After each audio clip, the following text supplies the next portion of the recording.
অনেকেই আছেন যে বাইকের সামনের হেডলাইটটা একদম ব্ল্যাক বানায় ফেলেন, বা আপনারা অনেকেই ব্ল্যাক স্টিকার করার চিন্তা ভাবনা করছেন, মানে ফুল বাইকটা আসলে ব্ল্যাক করতে চাচ্ছেন হেডলাইটটা সহ।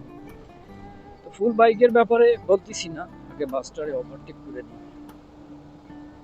সামনের হেডলাইটটা যদি আপনি ব্ল্যাক করেন বা ব্ল্যাক কালার স্টিকার লাগান, সেক্ষেত্রে কি প্রবলেমগুলায় পড়বেন এবং দেখতে কেমন হবে বাইকটা, সেই ব্যাপারে একটু বলি। আপনারা যদি সামনের হেডলাইটটা ব্ল্যাক কালার করেন, সেক্ষেত্রে আপনাদের সুবিধা হইল গাড়ির লুকস। কিন্তু আপনি যদি হেডলাইটটা ব্ল্যাক স্টিকার করেন, সেক্ষেত্রে আপনাদের ফগ লাইট ইউজ করতে হবে। ভাই, আপনি যতই দামি এলইডি বাল্ব লাগান না কেন হেডলাইটে, আপনি স্টিকার করলেই আপনার আলো সেই পরিমাণ হবে না। সেক্ষেত্রে আপনাদের কিন্তু ফগ লাইট ইনস্টল করতে হবে। তো আপনারা যদি ফগ লাইট ইনস্টল করেন ভাই, বাংলাদেশের যা আইন আর বর্তমান যে পুলিশ, আপনাকে দেখলেই কিন্তু মামলা দিয়ে দিবে। তো যারা লুকসের জন্য স্টিকার করতে চান করতে পারেন, কিন্তু তাদেরকে একটা জিনিস স্যাক্রিফাইস করতে হবে, সেটা হলো পুলিশের মামলা। পুলিশের মামলা আপনি মাস্ট বি খাবেন, এটা নিশ্চিন্ত থাকেন। পুলিশ দেখলেই আপনাকে ছাড় দিবে না।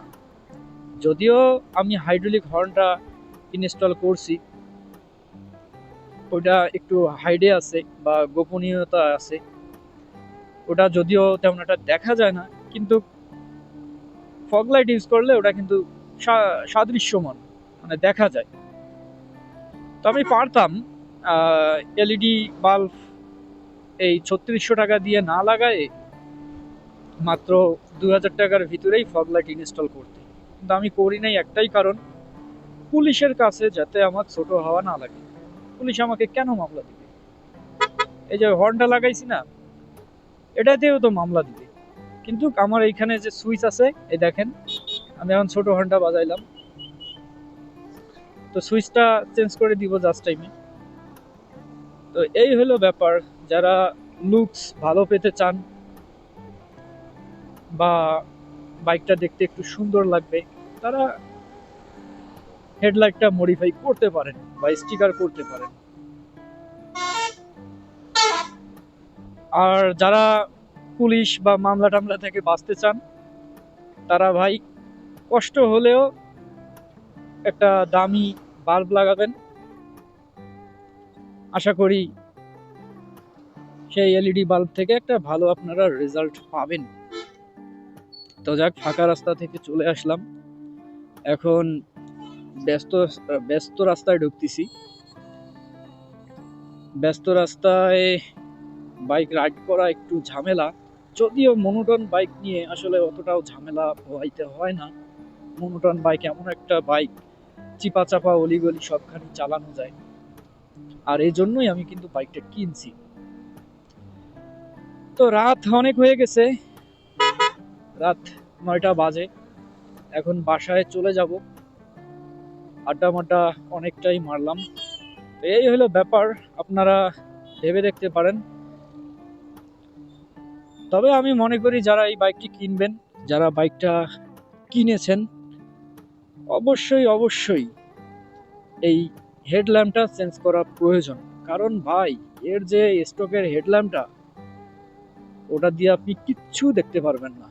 আর হাইওয়ের কথা তো বাদই দিলাম, অপোজিট থেকে যে বাস ট্রাক বা যে সকল গাড়ি আসবে, ওরাই তো আপনাকে দেখতে পারবে না।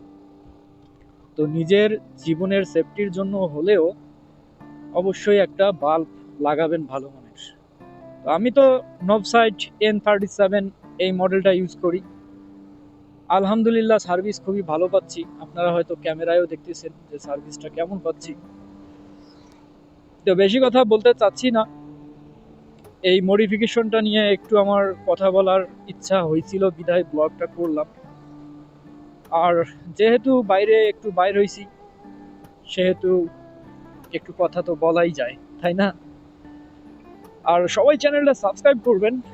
আমি যদিও দিনে একটা ব্লগ করতে পারি না, ইনশাল্লাহ চেষ্টা করব দিনে ব্লগ দেখানোর জন্য, এবং বিভিন্ন জায়গায় মাঝে মধ্যে যাওয়া হয়, সেই সকল স্থানগুলোও আপনারা দেখতে পারবেন। আশা করি আগামী দিনগুলোতে আপনারা ভালো ব্লগ ইনশাল্লাহ পেয়ে যাবেন।